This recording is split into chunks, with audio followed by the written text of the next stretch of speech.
চলো আজকে একটা ডায়েট স্পেশাল পরোটা বা চাপটি রেসিপি শেয়ার করি। তো এর জন্য প্রথমে আমি একটা বোলে হাফ কাপ মতো মানে ২টা বড় উঁচু, উঁচু চামচ বেসন দিয়ে দিলাম। তারপর এর মধ্যে দিয়ে দিলাম শুকনা মরিচ কুচি, তারপর দিয়ে দিলাম পেঁয়াজ কুচি। পেঁয়াজ কুচি কিন্তু একদম ছোট, ছোট করে কাটতে হবে। তারপর দিয়ে দিলাম পরিমাণ মতো লবণ। আর এরপর আমি এখানে কিছু সবজি ইউজ করেছি। তোমরা চাইলে এটা স্কিপও করতে পারো, কোনো সমস্যা নেই। আর তারপরেই দিয়ে দিলাম আদা রসুন বাটা সামান্য পরিমাণে।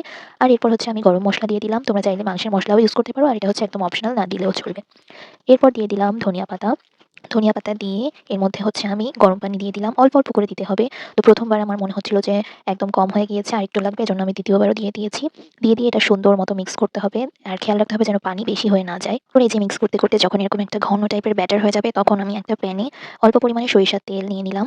তারপর ওই তেলটা গরম হওয়ার পর আমি ওই ঝাপটিটা ওর মধ্যে দিয়ে দিব।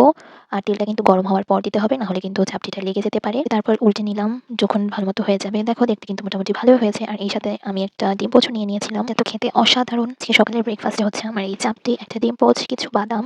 আর এর আগে হচ্ছে আমি ওয়ার্কআউটের আগে খেজুর খেয়েছিলাম। তো যেহেতু আমি লো কার্ব ডায়েটটা ফলো করার ট্রাই করি, তো আমার ডায়েটে কিন্তু কার্বের পরিমাণটা কম থাকে। বেসন, তারপর হচ্ছে সবজি, এগুলোতেও কিন্তু কার্ব আছে। এতে থাকলে কিন্তু এতটুকু কার্ব খাওয়াই যায়, কোনো প্রবলেম হয় না।